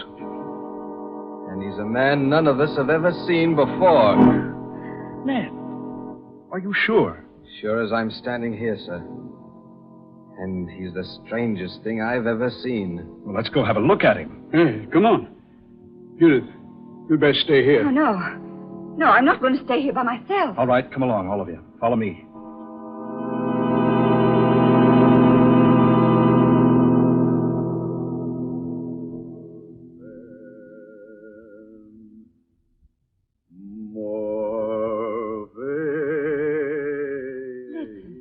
It's him. Standing up there at the helm. Singing. Some sort of an ancient sea chanty. Easy now. Maybe trouble.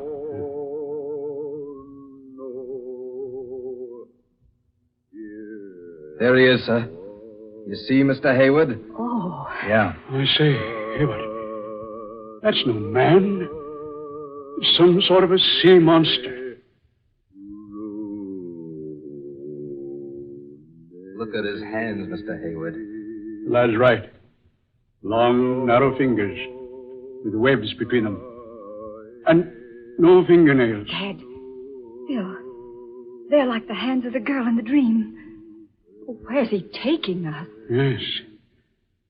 I wonder. Behind us, sir. Oh, good Lord. A huge wall of water rising out of the sea. Get down those steps, everybody. Get down, everybody. Down the steps. Here, into the cabin. Hang on, hurry!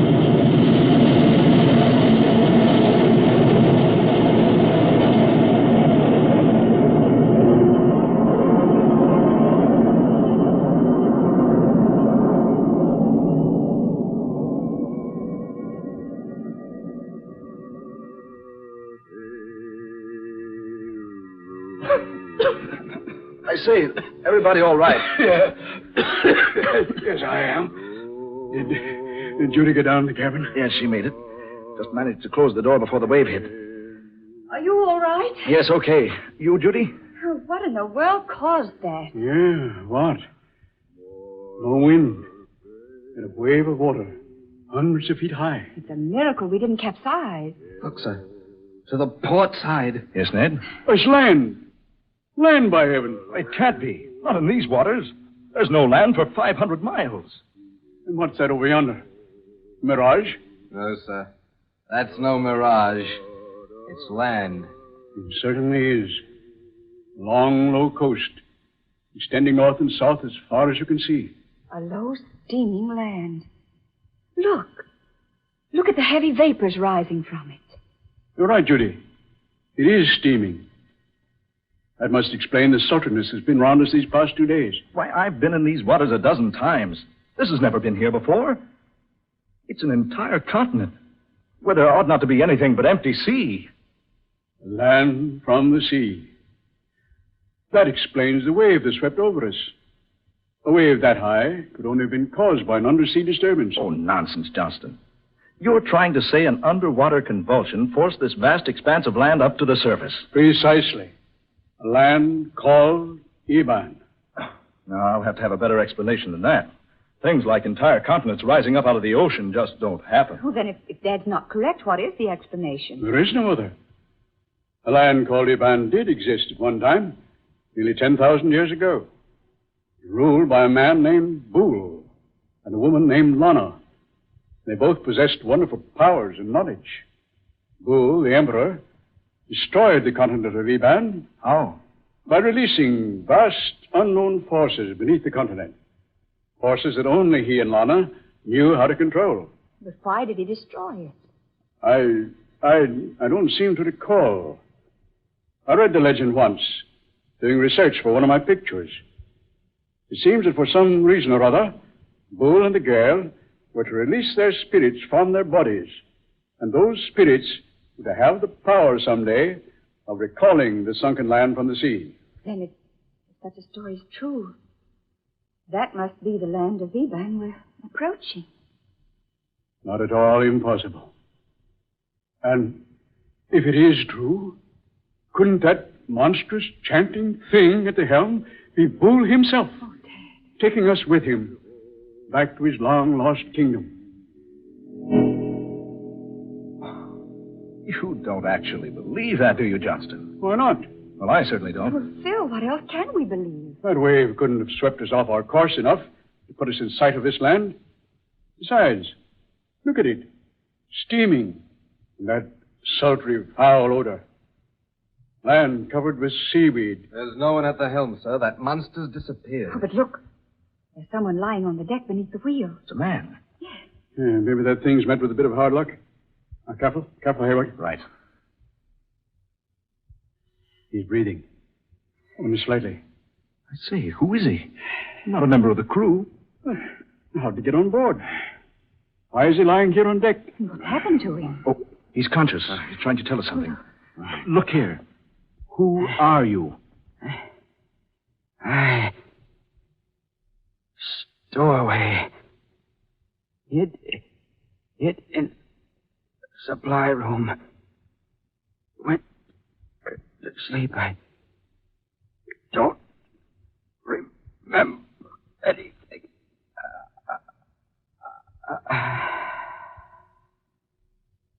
Stowaway, he says. Hid in the supply room and went to sleep. Wait a minute. He's dead. Hayward, I'm going to have a look over here. Oh, Judy. Oh, Bill, I feel so strange. Oh, dear, you look ill. So very strange. You'd better go below to the cabin, dear. Yes, I'd better. I'll lie down for a while. Shall I go with you, dear? No, I'll be all right if I rest a little while. All right, dear. Be careful going to your cabin. Oh, Ned. Get a tarpaulin and cover the body. Right away, sir. Hayward, come over here a minute, will you? Yes, Johnson, what is it? There. Have a look. See? Someone's climbed down that rope ladder and gone ashore through the mud and slime. Whoever it was, he didn't sink in very deep. Seaweed's too thick. Kept him from sinking. I wonder who it was. I'm in favor of finding out. Oh, Ned. Yes, sir? We're going ashore. Watch out for Miss Blake, will you? Right, sir. And not a word of this to the rest of the crew, understand? Yes, sir. All right, Johnston. Down you go. Yeah. We'll follow those footprints and see where they lead us.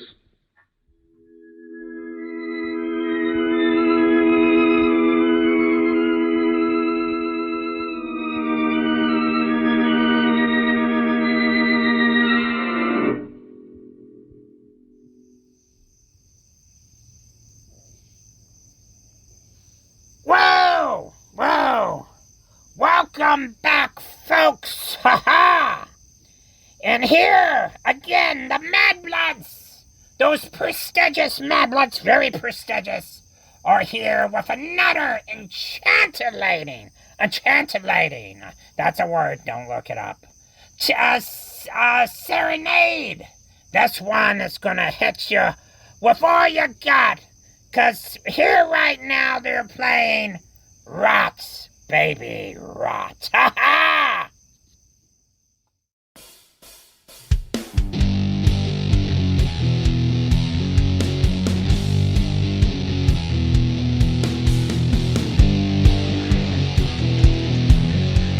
You know, it looks like Gregor this is rewarding.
It's the most evil-smelling place I was ever in. Hold on. Look. Yeah. I see what you mean. A city up ahead there. The city. From the depths of the sea. I say, Johnston, isn't that Captain Webb going into that low-domed building over there? Eh? Oh, yes. Yes, it is. So that's our man. Ahoy, Captain! Captain Webb! Wait a minute, Captain. Hold up a bit. Hey, wait. He's turned around. That snarl on his face. He's got a gun in his hand. Hey, wait. It isn't Webb.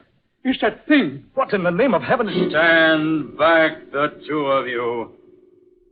Stand back. What? You're not Captain Webb. I am Bool, Emperor of Eban, and I've returned to claim again my ancient kingdom.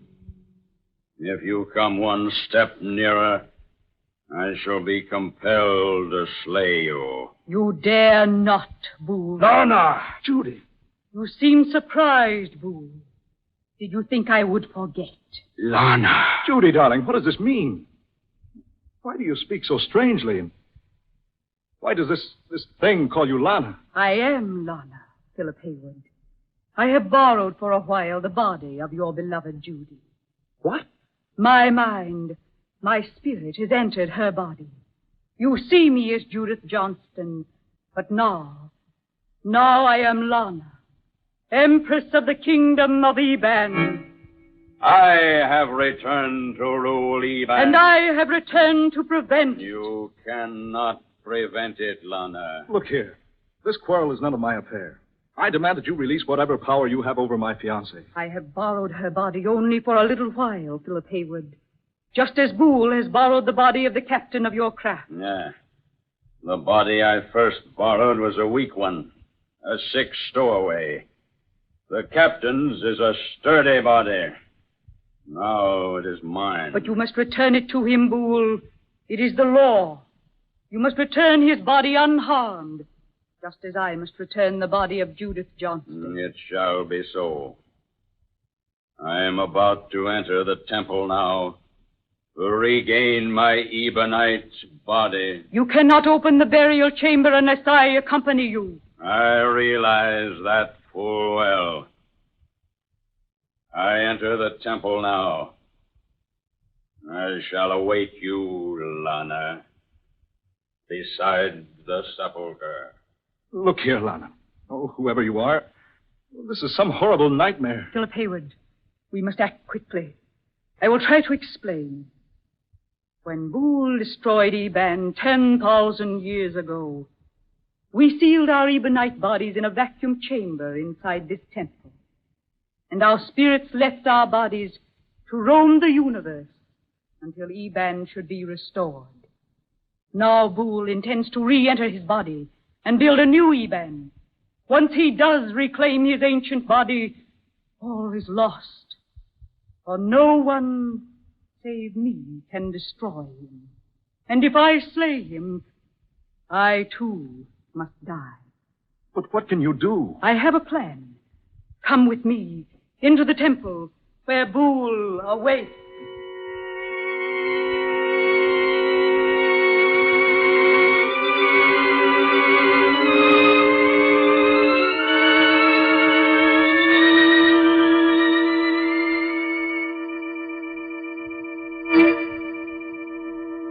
There is Bool standing beside our ancient bodies, just as we left them so long ago. All is ready, Lana. We will break the vacuum, permit our spirits to enter our sleeping bodies. Are you prepared? I am prepared, Bool. Then we begin.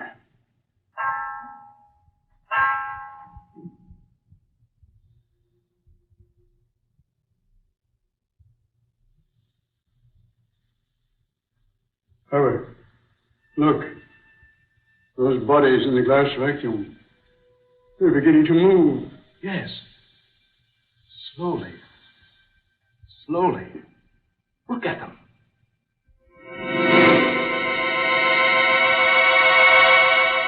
No. No, don't. Please, don't. Judy, darling. Oh, no. Help me. Judy. He's here again. Where am I? Judy.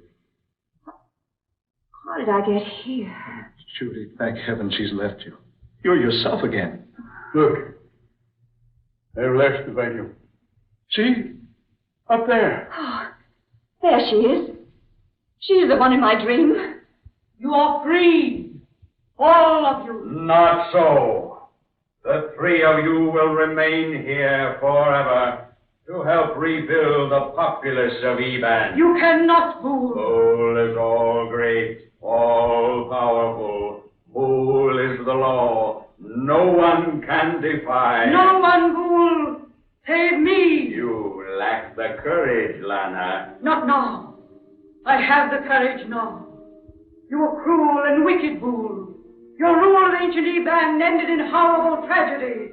It must not happen again. Put down the weapon, Lana. You dare not slay me. You'll die yourself. Then I call upon death to claim me. You dare not, Lana. You dare not slay the son of the Ancient One. Yes, Bool, yes. It has been written by the hand of destiny. Lana, think. Think before you slay me. It's beyond the realm of thought, Bool. No, I destroy you.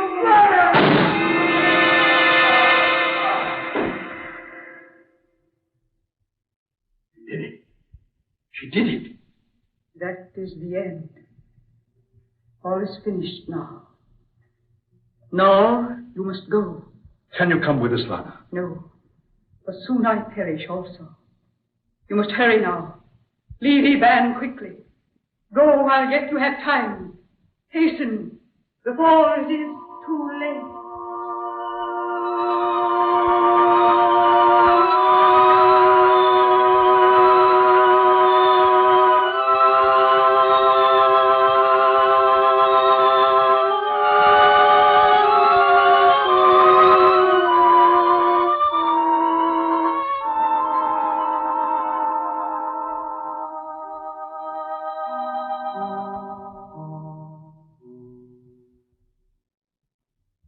Well, Judy, darling, we're underway. Full speed ahead. No trouble starting the motors, dear? None at all. Your father and Ned are down with the crew. The men don't even suspect what has happened to us. Well, just as well. They'd never believe it. Well, take a last look, Judy. You'll soon be out of sight of the land. Yes. Oh, I'm so glad it's all over, Phil. But poor Lana. She gave her life to save ours, Phil. Yes, darling. She did. What's that? Look. Flames from the mainland, like a volcano. Phil, the land's sinking. It's Lana. Judy. She's released the forces. She's destroyed ancient Eban once again.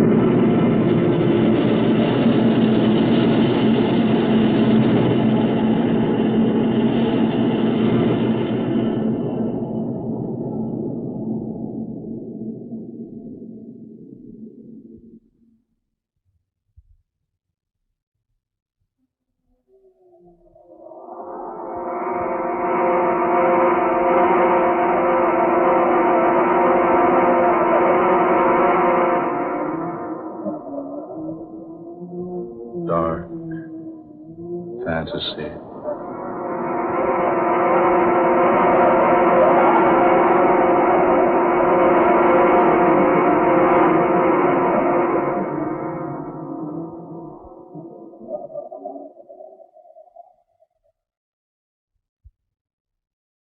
The Thing from the Sea, an original tale of dark fantasy by Scott Bishop.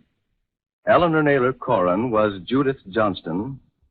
Ben Morris played Philip Hayward. Fred Wayne was heard as Johnston. Eugene Francis played Ned. Georgiana Cook was Lana. And Darrell McAllister was Boole, the Thing from the Sea. Dark Fantasy originates in the studios of station WKY, Oklahoma City. Keith Fainton speaking. This is the National Broadcasting Company. Da da da da da da.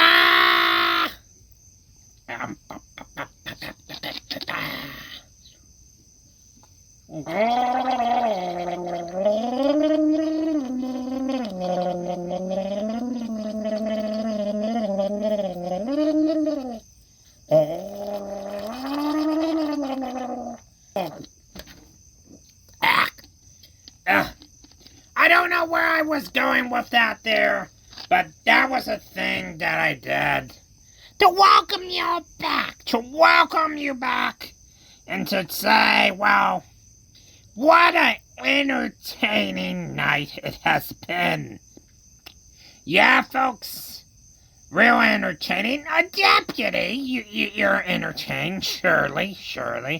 Yeah, Greg, real entertained over here.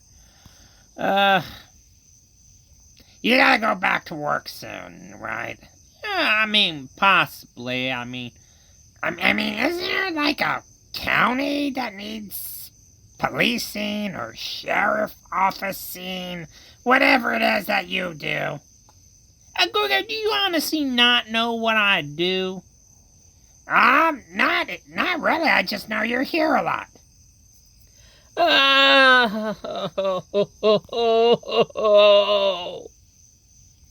Oh boy. That's our show. It was a most magnanimous festival and spectacle to welcome you to the thing of the stuff. And I hope you've had a magnanimous time. Magnanimous indeed. Ha-ha. Because Gregor wants, he wants your guys to have a magnanimous time. Gregor, what the hell are you talking about? Hey, I'm sorry. Is this the Deputy Boyd Hour? Is it your show all of a sudden just because you're playing hooky from your job? Who knows what you do, Deputy? Nobody even knows. Good grief. I think I'll just go on back to work, Oh, so you mean you're gonna take a nap? Shut up, Gregor. Anyway, yeah, I already said anyway. So, Gregor, wait a second. Does this episode have no plot to it? What do you mean, does it have no plot to it? Well, I mean, usually by this point in the show, everything's been building up, working up to something. Did you start to have a plot at some point? Oh, I mean, there's this thing about me making my new extraordinary element, but I abandoned that plot pretty quickly. Yeah, after I crashed the moped full of the stuff into the swamp. Oh, wait, new element? Yeah, so basically, what I did was I mixed a bunch of common chemicals together to create a new element, Gregorium, haha! Whoa! You mixed a bunch of chemicals together and you dumped them in the swamp. I mean, I didn't, dump them per se. Yes, they fell into the swamp. They did fall in there, but it's not like dumping. It's not like I did something illegal. I mean, I think maybe you did, but that's not my concern. Because, with you, everything, a monster, it's going to create a monster, isn't it? No, come on, Deputy. Unlikely. Why would that create a monster? It's literally the plot of half of every big monster movie, this thing. You mix the chemicals and the monster is mutated or something. Hey, come on. I used all natural ingredients. All natural. Oh, okay, Gregor. In this, Hell's cocktail that you created, Oh, what common chemicals did you put in it? Oh, I mean, the common ingredients consist of, let's see here, gopher eyelids, uranium-238, sweet merciful mother. I see, well, what else did I throw in there? Iridium, wampus cat whiskers, green obsidian, squawk tears, hen's teeth, tanna leaves, can't forget those, kangaroo feathers, a mad stone, a silver arrow, pan-coated chocolate disc, motor oil, because you know it's good for the mange, cotton candy frosted donuts, spicy bacon, chicken, and cheese. I used a lot of possum spines. Lots of possum spines. And let's see, what else? I used chromium-6. Used lotto tickets and crawdad juice. Crawdad juice. Now we're talking, yeah. Let's see here. I use bats, bottoms, jeans. I used Martian spit. Lots of Martian spit. Lots of Martian spit. I used vampire's blood. Vampire's blood? Yeah, just a little. Just a little. But that's all. Just common stuff. Everybody has these things in their pantry, obviously. No, Gregor, nobody has these. Jeez, Gregor, don't you listen to your programs? Don't you know what happens when you're doing the very thing that you're doing now? No, not really. Something's supposed to happen.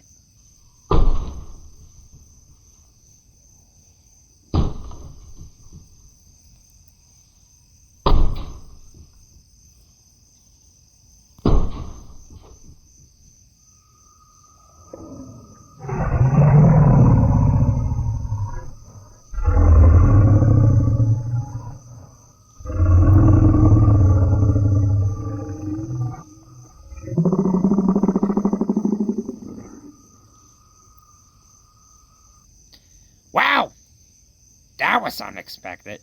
No, Gregor, it wasn't unexpected. It was the exact thing that happens at literally the end of just about every episode of this show.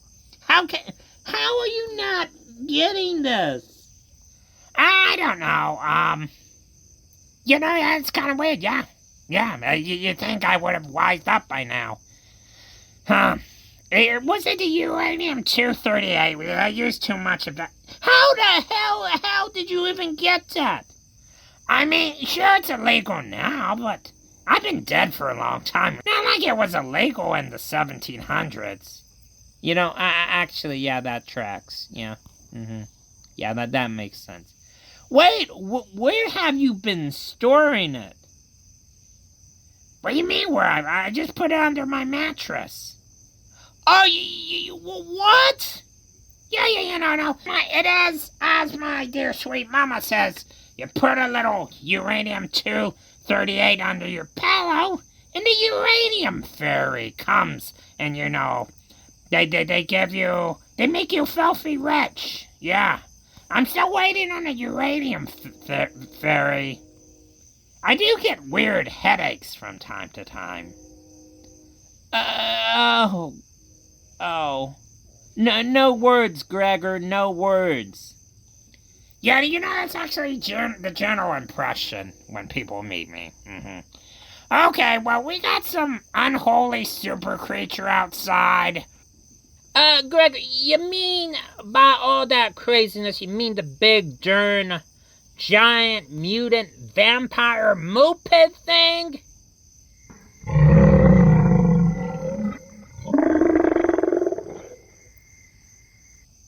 Yeah, that. A pretty big one, yeah, gnarly looking dude.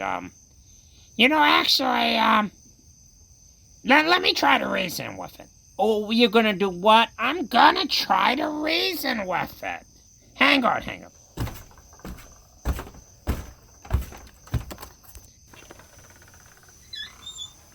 Hey, super creature.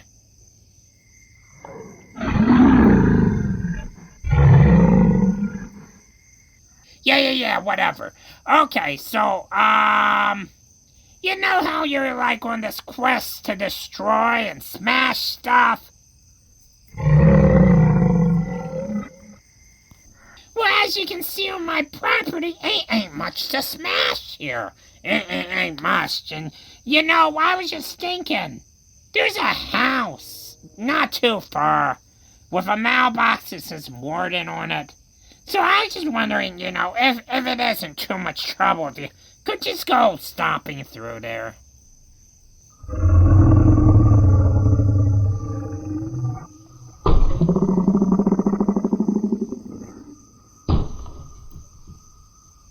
Okay, alright, thanks, buddy. See you later. Bye. Gregor, my, authority in this type of situation, the ability of what I can do is very limited. But don't you worry, like, something bad might happen, like, don't you worry about, like, karma or something? Even if you're not too concerned with authority. Karma? What's karma? Karma ain't got nothing on me, Jack. My name's not Jack. It's a figure of speech. Anyway, what was I doing? Oh, yeah, I was going to close out this program. Well, anyway, that's our show. And, a huge, enormous thank you with the very much gratitudes now, to our musical guest, the magnificent The Mad Bloods. And, of course, also thank you to Jonathan Edward Sharp for providing the voice of the monster. Ooh, scary, yeah. Thanks, guys. Really do appreciate it. Very sincerely. Thank you. You know, you can find us online. You can find us online at weirdhalloween.com. And, sorry. Throat's a little dry. Where's my drink? Oh, here we go. Gregor, no, I just said, hey, let me get a drink. But Gregor, I think, hey, I'm gonna get a drink, okay?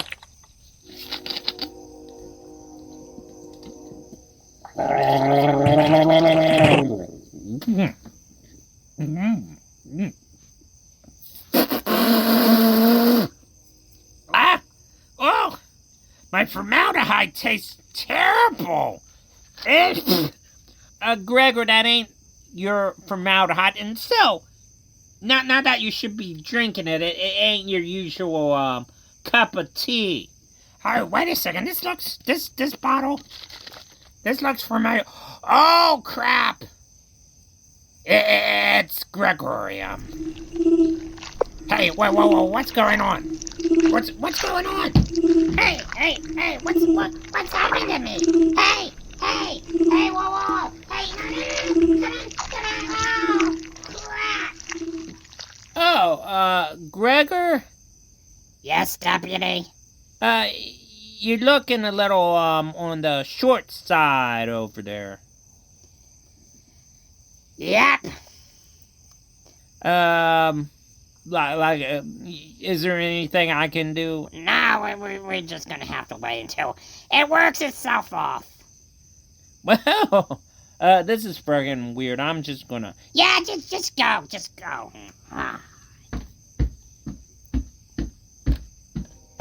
Okay, well, like I said, find us online at weirdhalloween.com.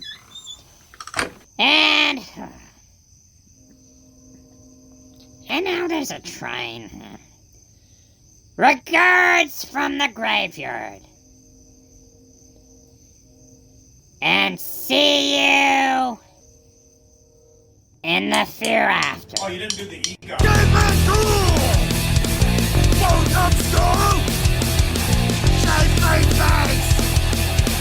Bloody disgrace! Primitive blood! Primitive blood! Primitive blood! Primitive blood! Bumps and burns! Disturb the peace! Lock the cage! No release! Primitive blood! Primitive blood! Primitive blood! Primitive blood!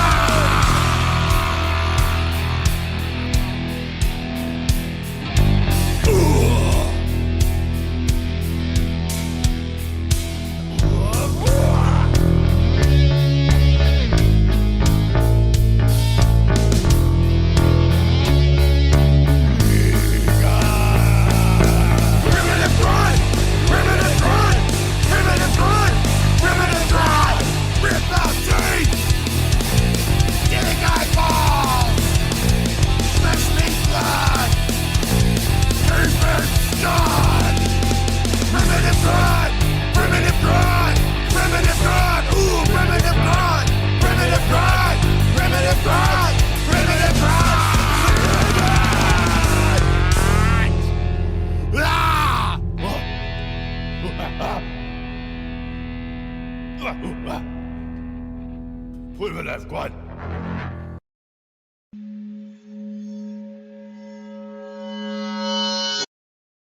And now, Mr. Orson Welles. Ladies and gentlemen, what are your favorite stories? If there's one you're particularly fond of and would like to hear on the air, will you please write me about it? But always remember, ladies and gentlemen, there are werewolves. There are vampires. Such things do exist.